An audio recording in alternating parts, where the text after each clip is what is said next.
Raceway Park during the Dirt Nationals, presented by Magnet Flow Exhaust, and thought we were going to have an incident there as Mike Marler runs right up on the back of the 41 car, Brad Beat. Yeah, it looked like Marler trying to use that chrome horn, as they call it, on the 41.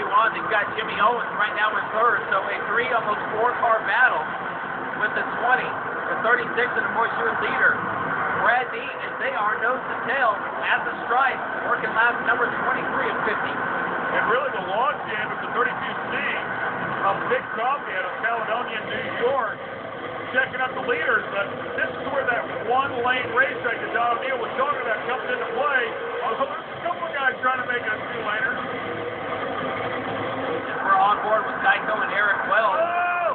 Turns him around. That's how you loosen one up. Just a little bit to make a hole. That is a professional right there. So Brad Dean lets Big Coffee know, hey, we're coming. He gets by Marler, Owens, Wells, and pins up to the top 5 cars, all putting the 32C of Coffee a lap down. Yep, you can either let us by or we will find a way by. On board with Rockstar Jimmy Owens. Across the start finish line into turn number 1. And the track picking up a couple of holes out here as it's been a wet previous week.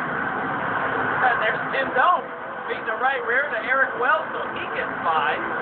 Maybe that's just what you have to do here tonight. You got to feed him a wheel, nudge him out of the way. You're not putting him in the fence. You're not crashing him. You're just letting him know you're a little bit faster. You're coming on through. And I agree 100%. I mean, you have a one-lane track, that's what you have to do. And you have to be very precise, because if you blatantly turn somebody around, you're going to get a black flag. But if you go in there and do your job properly, you just take the position, but not screw the guy's race up, then they'll let you get away with it. Back to 7th, Dennis Irvin Jr., Don O'Neill, 2 veterans in dirt late model racing going at it. We mentioned Dennis Irvin, 2-time Winter Nationals champion here, also a 2-time Summer Nationals champion. So anytime the word national is with the race, Dennis Irvin want to watch. And Don O'Neill, who was kind of down a couple of years ago, really found his groove a year ago, got back up on the wheel and did a great job.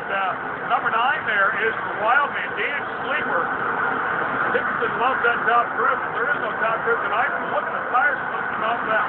Yeah, well, Sleeper started pretty well deep in this field, and he might have gambled, might have went with a soft tire and said, you know what, I'm just going to try and burn this thing off and try and get to the front as fast as I can.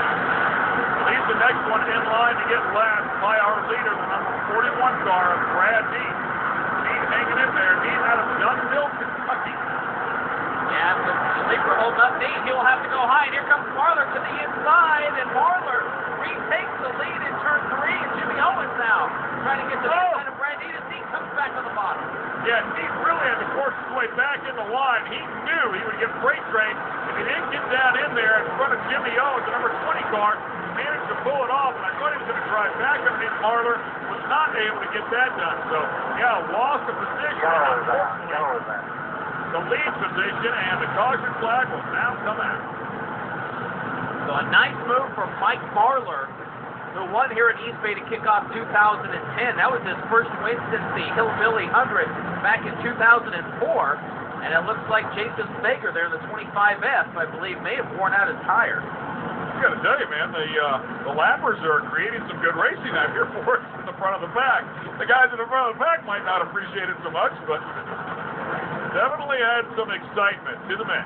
It looks like a right rear down on the 25 of Jason Baker's Big Coffee, head across the track, head back to the pit area as well. So, yeah, tires are going to come into play as we're approaching about 17 laps to go, and it looks like Jason Baker's going to get a new right rear.